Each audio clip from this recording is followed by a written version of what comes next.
So ഇന്ന് നമുക്ക് Jetson ഓറിൻ എന്ന ഡിവൈസിൽ എന്തൊക്കെ സെഗ്മെന്റ്സ് ആണ് ടെക്നിക്കലി വരുന്നുള്ളത് നമുക്ക് നോക്കാം. ഓവറോൾ ഇൻസൈഡ് വരുന്ന ഈ ഒരു യൂണിറ്റിനാണ് ജെറ്റ്സൺ മൊഡ്യൂൾ എന്ന് പറയുന്നത്. ഈ ഹോൾ കിറ്റിനെയാണ് ജെറ്റ്സൺ ഡെവലപ്പർ കിറ്റ് എന്നാണ് പറയുന്നത്. അതിൽ ഈ മാഗ്നറ്റിക് ഷെൽ കവർ അടക്കം വരുന്നുണ്ട്.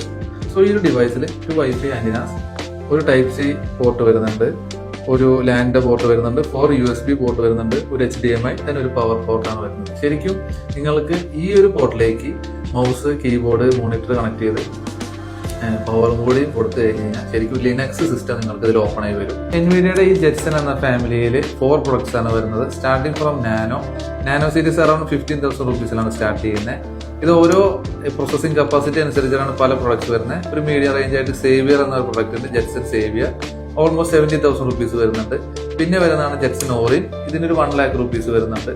പിന്നെ വരുന്നത് AGX എന്നുള്ള മോഡലാണ്, which I don't personally use, but 2 lakhs rupees plus ആണ് റേറ്റ് വരുന്നത്. സോ ഈ ജെറ്റ്സൺ ഡെവലപ്പർ കിറ്റ് ആയിട്ടല്ല വരുന്നത്, ബേസിക്കലി ജെറ്റ്സൺ മൊഡ്യൂളായിട്ടാണ് വരുന്നത്. പ്ലസ് നമ്മൾ അഡീഷണൽ പർച്ചേസ് ചെയ്തിട്ട് ഡെവലപ്പർ കിറ്റ് ആയിട്ട് വാങ്ങിയിട്ടാണ് നമുക്ക് പ്രൊഡക്റ്റ് ഡെലിവർ ആയിട്ടിരിക്കുന്നത്.